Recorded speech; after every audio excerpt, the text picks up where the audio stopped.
You're listening to Perspective on WFHR 1320 AM, 97.5 FM. I'm Melissa Kay, bringing you news in our community. During this interview, I'm talking with Port Edwards District Administrator and Ed Hoyer Elementary School Principal James Bena on Thursday, August 13th. Thank you for joining me, Jim, to bring the community an update from the Port Edwards School District. Thank you very much for having me once again, Melissa. Good morning. And today we have two special guests with us, Mrs. Leslie Arendt and Mr. Ben Jennings. They're involved with a special project happening in the school district, moving the historic statue of Mr. John Edwards to the John Edwards High School campus next summer. Welcome, Leslie Arendt. Thank you, Melissa. Really pleased to be here. And thank you for being here, Ben Jennings. No problem. Appreciate you having me. So, Leslie, let's start with you. Tell our listeners a little bit about yourself and how you're involved with the moving of this historic statue. Tell us about the statue, maybe a little bit about the history. Sure. So, yes, I'm Leslie Arendt. I am a descendant of John Edwards Jr., who the statue was created for. And I'm with the Alexander Charitable Foundation, and it was our mission to get the statue moved to a new spot away from the mill site and into another visible spot at the John Edwards High School. We've been thinking about it for a few years now, and the opportunity arose recently over the past about a year now that we've been planning this project. And the statue, we've actually found some pretty interesting historical information about it. It was originally created in 1890. Well, it was paid for in 1893 and contracted with a artist down in Chicago. And it was originally placed at the Forest Lawn Cemetery back shortly after it was created. And then in 1961, it was moved to the mill site, and it spent a number of years there. And now that the mill has been closed down, and the YMCA is no longer there, we thought we really wanted to have a more visible site for the statue. It feels like it's kind of lonely down there for him. So we've been in contact with the school, and they had open arms. They really wanted to have it at their site, and it's a perfect location for it since the school is named after him. And also Ben Jennings actually reached out to me because he's very passionate about historical projects and wanted to take a look and see if there's how he could help out with this. So it's been a great partnership between all three of us and the foundation, and it's been really, really exciting to get this move forward. So within the next year or so, we'll probably have it located at the school. And I can turn it over to Ben then, because he's got all the details on the actual movement of the studio, or the statue, Sure. Before we switch to Ben, Leslie, tell me again the name of the foundation, and then what is your you said you're a descendant of John Edwards? Yes. He would have been, I believe, my great-great-grandfather. So the Alexander Charitable Foundation was created it was called the Nakusa Papers Foundation when the paper company was still active and going. And then it was switched over. The money was switched over and created to the Alexander Charitable Foundation, and that was created when the paper company was bought out by Georgia Pacific, and they needed a place to house all the historical archives. So we created the Alexander House, which probably many people know about as the Center for Art and History in Port Edwards. So it houses the archives, and it's also a small art gallery. And that's run by the Alexander Charitable Foundation. And the foundation was created with my mother and four of her sisters were all the first members of the foundation, who were descendants of John Alexander. And so that was, they have all since passed away, except one of them is still living down in the Chicago area. But now it's on to the next generation, and we really thought this was a good time to move the statue, just to get more prominence for it at the school. Okay. So now, Ben, let's transfer over to you. Tell our listeners about your expertise and why you're involved with the moving of this statue. Yes. Well, I'm a sculptor by trade. It's kind of a condition I have, art, that is. And I was born and raised here in Wisconsin Rapids. I worked for the city of Wisconsin Rapids as well. I went to the University of Minnesota Got my Bachelor of Fine Arts degree in 3D studio arts and metal casting and ceramics. So I have a familiarity with sculpture and things of that nature. This is kind of my first approach at working with heavy stone. I had contacted the Leslie actually, and reached out to her, and since the mill has been decommissioned and partially demolished, I just found it a good opportunity to try to procure some of the more historical elements that were there, to carry on the the tradition, the history, the legacy, the identity of our community and our paper industry. Mm-hmm. They thought it was a great idea because that's that's really what they want to the story they want to tell to the public and the future generations. So I feel really strongly about that. I think it's super important. And Leslie's right. It's sitting over there in a corner of Port Edwards where people don't really go now because that area is definitely slowed down with the mill being closed and the YMCA now being torn down. And part of that is still going to remain as a community area. But Correct. So Ben, what are some of the preparations that you're doing to make this move?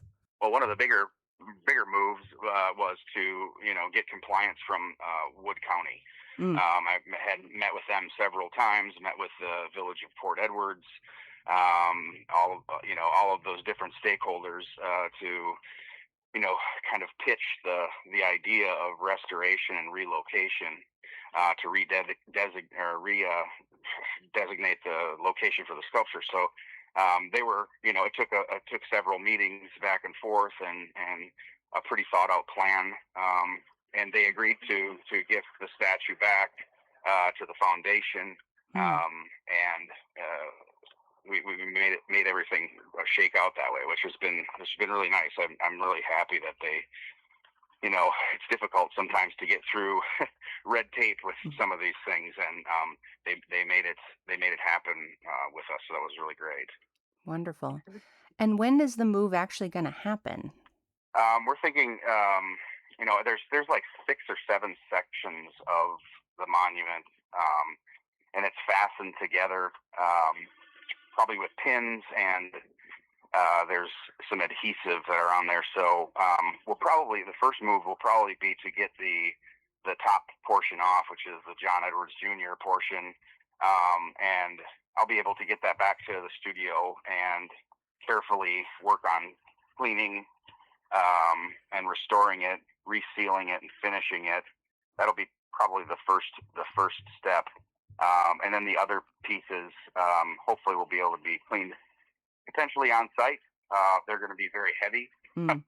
So, but we have, there's people in the community that, this means a lot to more than just, me as an artist, feeling how important it is and how unique it is to our area. There's more to it than, how the foundation feels about it too. There's a lot of members of the community that also, it holds significance to as well. So, we've been open to hearing what the community has to say about it and what kind of they would like to see happen to it. So, we'll get it cleaned up. We'll get it reassembled. We've done some mock-up designs of what that would look like, and we presented that to the school board. They were thrilled with it.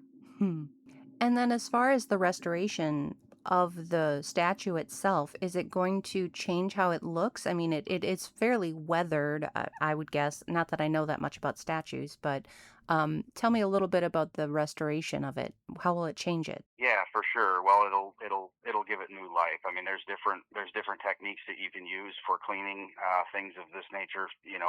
They're sensitive. The materials can be soft since they're fairly old. But our goal is to freshen it up and seal it to preserve it for the next 100 years. Well, I've heard of like dry ice cleaning. We'll probably use some soft bristle brushes, different types of soaps. I don't know if we'll have to use any acids, but those are some potential options for cleaning it, and then a clear coat finish that will protect it and allow for easy cleaning in the future. Okay, well, let's just take a brief pause here to hear from our sponsors. I'm Melissa Kay, talking with Port Edwards District Administrator Jim Bena, along with Leslie Arendt and Ben Jennings, and you're listening to Perspective on 1320 AM, 97.5 FM, WFHR. Welcome. You're listening to Perspective on WFHR 1320 AM, 97.5 FM. I'm Melissa Kay, bringing you news in our community. I'm speaking with Port Edwards District Administrator and Ed Hoyer Elementary School Principal Jim Bena, along with Leslie Arendt and Ben Jennings, and we've been talking about moving the historic John Edwards statue from the location it's been in for a very long time. Ben, we were talking about some of the logistics of moving it and some of there's actually some other outside companies involved with this. Let's talk about the actual moving of the statue, Ben. Yeah, so this is a particularly unique request. I have contacted Neiman's Towing. I know they have the capability of lifting up a semi truck and turning it over on its side. So that would be a potential option for us. I met with them at the site and kind of going over the logistics of what that looks like. Again, like I said, it would be in portions. And then as far as reassembly, I've also been in contact with Hartle Monuments as well. This is the type of work that they do in the cemeteries, and I think they're equipped enough to handle this type of task as well, with a crane. Yes. So. Well, and that statue, like Leslie told us in the first half here, has been moved before. Yes, it has. It was originally placed in the Forest Lawn Cemetery in the late 1800s, and and it was moved in 1961, and so now it will have its third move to the high school in 2027. Okay. And Leslie, as president of the foundation, you've made this a priority.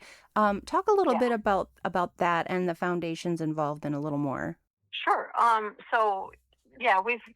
We've admired that foundation, that statue for many, many years, and it's just been on our radar to get that into a more prominent space. Number of the people on the foundation board, and even some members from Port Edwards or community members have been passionate about it and saying, we want to see that move to a better location for prominence and for the community to see it more often. And in our plan, it's going to have a lovely location at the school with lighting and some, nice. We'll have a lot of descriptions to it, and it'll hopefully get a lot more attention that way from all the various area communities. Mm-hmm. And Ben, one more question for you: is there any concerns that you have? Are there worries that you have about moving this statue? Well, yeah, of course, right? I mean, we're going to have to take the utmost caution when it comes to this. Like I said, it's a unique request to have, try to get someone to help with the moving. But, I think Hartle Monuments for sure has enough experience. It'll definitely have to be probably a structure will have to be built around it, and then from that point, it'll attach to the piece, and then we'll be able to move the structure. Just to assure that nothing gets damaged. I believe it's carved limestone. So it can be, quite sensitive. And it's not something that's like super easily repairable if something were to chip off. So yeah, we're going to be taking, full caution when it comes to that. The granite pieces, for example, though, I mean, they're that I've got some granite off of the admin building, and tried to test some of its strength and how it reacts to the power tools, and it's quite hard. So I got a feeling that we're going to be pretty safe with that. We just need a heavy enough piece of equipment to get it up off the ground and onto a trailer for transport. Gotcha. It sounds like a very sensitive and well thought out plan. Let's move to you now, Jim, and tell us a little bit about where this statue is going to be located at the high school. Sure, Melissa. And again, thank you very much, Ben, and thank you, Leslie. Leslie and Ben approached me about a year ago with this very exciting opportunity to bring the John Edwards Jr. statue to the high school campus. Um, Ben and Leslie, they've touched on the history a little bit. Our high school, of course, is high school and middle school is John Edwards Middle and High School, named for John Edwards. Our historical building is approximately 100 years old. It was built at a time when the paper industry was thriving. It was in its somewhat early years, still here in central Wisconsin. And of course, Mr. Edwards was a very, very prominent individual in the paper industry. So we felt as a school district, as a school board, as stakeholders in the community, that it was only fitting that we would be able to provide a site to kind of merge Mr. Edwards, his statue, here with our historical high school as well.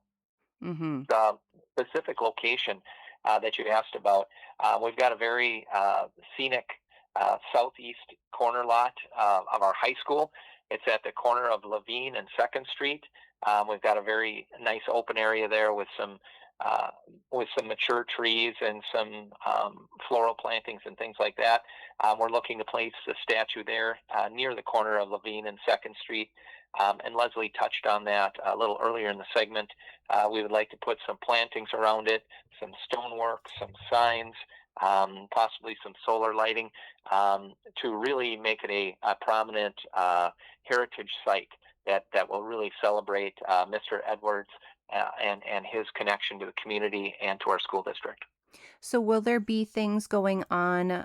We've talked about that this is going to happen next summer, so we have an entire school year between now and then. Will teachers be talking about this during the school year? We've been sharing a little bit of information. We have not shared a great deal yet until we can kind of get through all of the initial steps that will allow us to bring the statue here to the school. But now we've gotten through some of those hurdles, and we're going to be sharing some more information. Once the statue is on site, we've had some preliminary conversations about an unveiling, a ceremony, etc., kind of bringing the John Edwards statue and merging it with the John Edwards middle school and high school. So yes, we do have some initial plans to celebrate bringing the statue over and having an unveiling. That it does seem very fitting, and I have to be honest, I am a transplant to this area, so I didn't know all of this history. But when I was driving around Port Edwards and I came across the statue, I was like, oh, this is kind of interesting. Back over here, far away from, like, why isn't it by the high school? Mm-hmm. Absolutely. Mm-hmm. So it's good that it's going to be coming home. In our last couple of minutes here, James, would you just share with us a couple of the back to school that we're getting into the meat of it now? It's going to be happening here very soon. Absolutely, Melissa. And again, thank you. We're going to switch gears a little bit from this very exciting, heritage move of the statue over to what's coming up here in just a couple of weeks. It is back to school time, isn't it? Mm-hmm. Just a few things on our school calendar. We have our beginning of the year in-service meetings for all returning staff on August 25th, 26th, and 27th. Those are typically held at our elementary school. Our elementary school is still under some renovation right now, and I'll talk about those projects in just a moment. So we're going to do most of our in-service meetings here in the John Edwards High School. Mm. Regarding our construction, we started our construction projects on June 5th, and we have had typically between 3 and 5 contracted companies on site at the elementary, a couple of them here at the middle school and high school, 5 days a week this summer. They've been removing some asbestos. They've been putting new ductwork in, new heating, new cooling, new registers in the rooms. The registers and the heating units were original to the elementary school from 1968, so it was certainly in need of an upgrade. Mm-hmm. All of those projects are on time, and we are scheduled to. Yep, they are scheduled on time. Everything is running as it should, and we are starting our elementary calendar 1 week later. We're going to be starting school here at the middle and high school on Tuesday, September 1st. And because of those projects at the elementary, we're going to be starting school at the elementary on Tuesday, September 8th. Oh, nice. So the littles will get a little bit of an extra spring break or summer break. They do. They get an additional week off this year. Mm-hmm. All right. Well, that wraps up our time for today. Jim, was there anything else you wanted to share before we close out? I guess I would just like to wrap up a little bit about our projects that are going on here. Anyone who has had additions or renovations done to their home, they know what a hectic time that is with so many details. And I would just like to give a big public thanks to our summer help and our custodians who've been working here. They've been working side by side with all of our contractors, and they have our buildings and grounds looking phenomenal. So thank you very much to all of our summer staff and all of our custodians who are really they've really stepped up this summer to make our school district look fantastic. It really does take a village. Mm-hmm. Well, I'm Melissa Kay, speaking with Port Edwards District Administrator and Ed Hoyer Elementary School Principal, James Bena. Thank you, James. Thank you very much, Melissa. And then also with Leslie Arendt with the Port Edwards Foundation. I don't think I got that title right, Leslie. Correct me. It's okay. That's Alexander Charitable Foundation. There we go. Thank you for talking with us today, Leslie. Yeah, thank you for having me, Melissa. And thank you, Ben Jennings, for filling us in on the what's going to be happening with the moving of the statue. Yeah, you bet. I appreciate your time. Thanks for supporting us by making these announcements and helping us continue to make history accessible. Absolutely. Well, I will look forward to speaking with you all again as this project moves forward. And when the move actually happens, I can't wait to cover the unveiling of the statue being moved. Thank you all. Thank you. And thank you to listeners joining us for news in our community on Perspective 1320 AM, 97.5 FM, WFHR.